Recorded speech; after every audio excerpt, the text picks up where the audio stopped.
Client ನಮ್ಮ ಹತ್ರ ಸಾರಿ pre plating ಮತ್ತು ಅಪ್ಪನ್ ವೆಸಲ್ ಬ್ಲೌಸ್ ಫಿಕ್ಸಿಂಗಿಗೆ ಆ್ಯಕ್ಚುಲಿ ಸ್ಲಾಟ್ನ ಬುಕ್ ಮಾಡಿದರು ಇವತ್ತು. ಸೊ ಅಲ್ಲಿಗೆ ಹೋದ ನಂತರ ಅವರು ನಮ್ಮ ಹತ್ರ ಸಾರಿ ಡ್ರೇಪಿಂಗ್ನ ಕೂಡ ಮಾಡಿಕೊಡಿ ಅಂತ ಕೇಳಿದ್ರು. ನಾವು ಮಾಡಿಕೊಟ್ವಿ. ಅದರದ್ದೊಂದು ವ್ಯಾಲ್ಯೂಯಬಲ್ ಫೀಡ್ಬ್ಯಾಕ್ ನನ್ನ ಕ್ಲೈಂಟ್ ಶೇರ್ ಮಾಡಿದ್ದಾರೆ. ದುಲ್ಪು ಕ್ರಿಯೇಷನ್ಸ್ಗೆ ಕಾಲ್ ಮಾಡಿ ಇನ್ಸ್ಟಾದಲ್ಲಿ ನೋಡಿ ಅಪ್ಪರ್ ಬಾಡಿ ಮತ್ತು ಪ್ರೀ ಪ್ಲೇಟಿಂಗ್ದು. ಸೊ ಅದಕ್ಕೆ ಬಂದಿದ್ದರು. ಸೊ ನನಗೆ ವರ್ಕ್ ಇಷ್ಟ ಆಗಿ ಅವ್ರು ಮಾಡೋದೆಲ್ಲ ಇಷ್ಟ ಆಗಿ ನೆಕ್ಸ್ಟ್ ಫುಲ್ ಪ್ಲೇಟಿಂಗ್ ಮಾಡಿ ಈ ಥರ ಮಾಡಿಕೊಟ್ಟಿದ್ದಾರೆ. ತುಂಬ ಚೆನ್ನಾಗಿ ಬಂದಿದೆ. ಏನು ಅಂದರೆ ಮೇನ್ ಪಾರ್ಟ್ ಇದರಲ್ಲಿ ಏನು ಚೆನ್ನಾಗಿ ಕಾಣಿಸೋದು ಅಂದರೆ ನಾವು ತೊಗೊಳ್ಳೋ ವೆಸಲ್ಸ್ ಮೇಲೆ. ಸೊ ಅದು ಕರೆಕ್ಟಾಗಿದ್ದರೆ ಡ್ರೇಪಿಂಗ್ ನೀವು ಹೆಂಗೆ ಮಾಡಿಸ್ಕೊಂಡ್ರೂ ಚೆನ್ನಾಗಿ ಕಾಣಿಸುತ್ತೆ.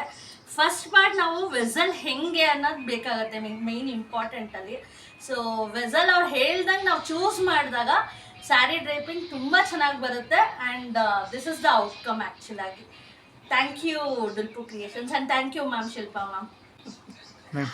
ನನ್ನ ಹೆಸರು ಶೋಭಾ ಅಂತ. ನಾನು ಶಿಲ್ಪಾ ಹತ್ರ ಕಾಂಟ್ಯಾಕ್ಟ್ ಮಾಡಿದ್ದೆ. ಡೇಟ್ಸ್ ಎಲ್ಲ ಖಾಲಿ ಆಗಿದೆ ಮ್ಯಾಮ್, ಏನು ಮಾಡಲಿ ಅಂತ ಕೇಳಿದೆ. ರಿಕ್ವೆಸ್ಟ್ ಮಾಡಿಕೊಂಡೆ.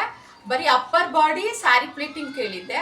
ಮನೆಗೆ ಬಂದ ತಕ್ಷಣವೇ ಇಲ್ಲ ಶಿಲ್ಪಾ ನನಗೆ ಬೇಕು, ಫುಲ್ ಪ್ಲೇಟಿಂಗ್ ಕೊಟ್ಬಿಡು ನನಗೆ ಅಂತ. ಅವರಿಗೂ ಪ್ರಾಬ್ಲಮ್ ಆಗಿದ್ದು ಮೇನು ವೆಸಲ್ಲಿಂದನೇ ಪ್ರಾಬ್ಲಮ್ ಆಗಿದ್ದು. ಫಸ್ಟ್ ಏನು ಹೇಳಬೇಕು ಅಂದರೆ ವೆಸಲ್ ಬಂದು ಶಿಲ್ಪಾ ಹತ್ರನೇ ಕೇಳಿ 8 ನಂಬರು 10 ನಂಬರ್ ಅವ್ರು ಹೇಳಿದ ವೆಸಲ್ಲೇ ಟ್ರೈ ಮಾಡಿ. ಫಸ್ಟು ಅವ್ರು ಹೇಳಿದ್ನ ಕೇಳಿದ್ರೆ ನೆಕ್ಸ್ಟ್ ಅವರಿಗೆ ಡ್ರೇಪಿಂಗ್ ಮಾಡ್ಲಿಕ್ಕೆ ಈಸಿ ಆಗುತ್ತೆ. ಇನ್ನೊಂದು ಸಜೆಷನ್ನು, ಸ್ಯಾರಿ ತಗೋಬೇಕಾದ್ರೆ ನಮ್ಮದೇ ಸ್ಯಾರಿ ಚೆಂದ ಅಂತಲ್ಲ, ಲಕ್ಷ್ಮಿನೂ ತುಂಬ ಚೆನ್ನಾಗಿ ಕಾಣಿಸ್ತಿದ್ದಾಳೆ. ಸ್ಯಾರಿನೂ ಈಸಿಯಾಗಿ ಕೊಡಿ ಅವರಿಗೆ ಪ್ಲೇಟ್ ಮಾಡಲಿಕ್ಕೆ, ಅವರಿಗೆ ಕಂಫರ್ಟ್ ಆಗಿರುತ್ತೆ.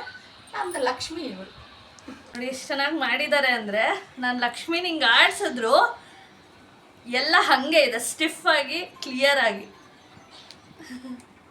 ನಮ್ಮ ಲಕ್ಷ್ಮಿನೂ ಆರಾಮಾಗಿ ಲಿಫ್ಟ್ ಮಾಡ್ಬೋದು, ಡ್ಯಾನ್ಸ್ ಮಾಡಿಸ್ಬೋದು, ಎಲ್ಲ ಮಾಡಿಸ್ಬೋದು. ಚೆನ್ನಾಗಿದೆ.